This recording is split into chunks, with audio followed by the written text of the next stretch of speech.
Welcome back. Looking good for the markets. Metals definitely is the place to be right now. We have the index surging as we speak. SAIL and JSPL from the broader markets doing well. But let's move on to the latest coming in the ZEE Entertainment Invesco tussle. ZEE Entertainment has filed a legal suit in the Bombay High Court calling the EGM requisition by Invesco and OFI illegal and invalid. Yash Jain joins in with the latest on that. Yash. Well, not one, but now we'll have two legal cases fought between ZEE Entertainment and its single largest shareholder, Invesco.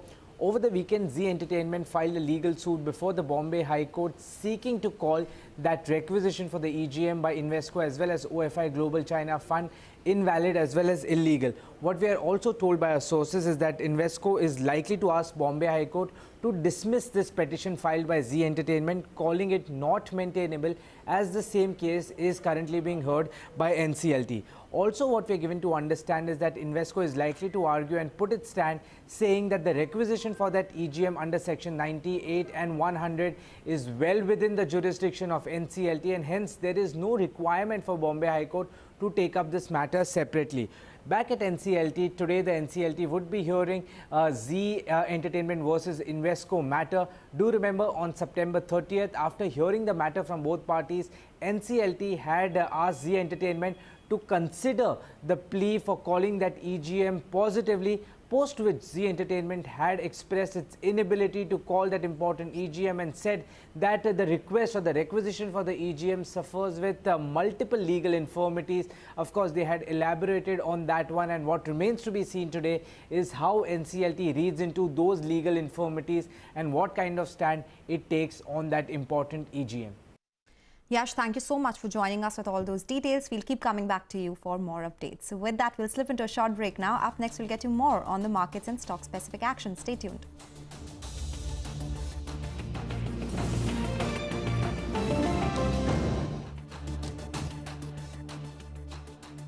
Welcome back. You're watching us on Midcap Radar. As we speak, there's a lot that is happening in China. The Chinese manufacturing parks have either closed or temporarily shut due to shortage of electricity, and that has an impact on a lot of industries in India itself. So what's the impact out there? What are those industries?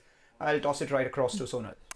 Thank you for that, Mangalam. Well, we did speak about agrochemical impact in the morning, but now I'm gathering more information as to how it is impacting chemical companies in India as well. Now, power outage is impacting chemical output, and around 25% of the total Chinese production as far as the chemical industry is concerned is going to be impacted, and the biggest impact is actually seen in the basic chemicals or the commodity chemical sector. So plants of chloralkali, you have formic acid, you have phthalic chemicals, which is impacted because of this power outage. This has led to a sharp increase in prices of basic chemicals globally and in India as well. So prices will come up for you on the screen. I'm just talking about the changes that have taken place just in last 2 weeks since the time this has been announced. So for toluene, there is a 3% increase. Companies that produce this particular chemicals is Deepak Nitrite, GNFC, Reliance Industries. For methanol, it's a 29% increase that we have seen. For acetone, it's a 6% increase. Acetic acid, GNFC produces this particular chemical. There we have seen a 32% increase. Butyl acetate has seen an 18% increase. We have seen IPA that has gone up by 14%, used to make sanitizers. So a lot of stocks in the listed space that actually produce all these chemicals, they will have to, see these price increases. Not only that, in basic chemicals, even in the dye industry. I spoke to a lot of producers out there. They said dye industry is dependent on China for several products. Around 15 to 20% of their raw materials, critical raw materials, in fact, they come in from China.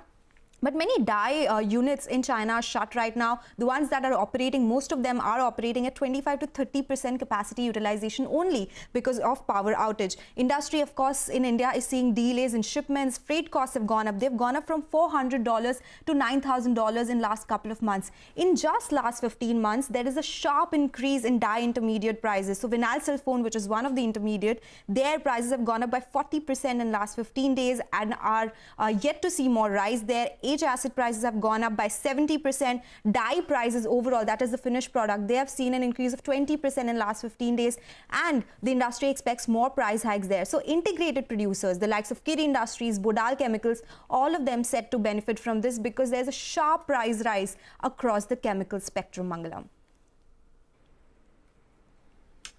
All right, Sonal, thanks a lot for that. So that's about things taking place in China. With that, we're out of time on this edition of Midcap Radar. We leave it to the next show with the news that The Nifty is actually doing rather well, holding above that 17,709, and we have the mid caps and metals, both of them on fire. Thank you for watching.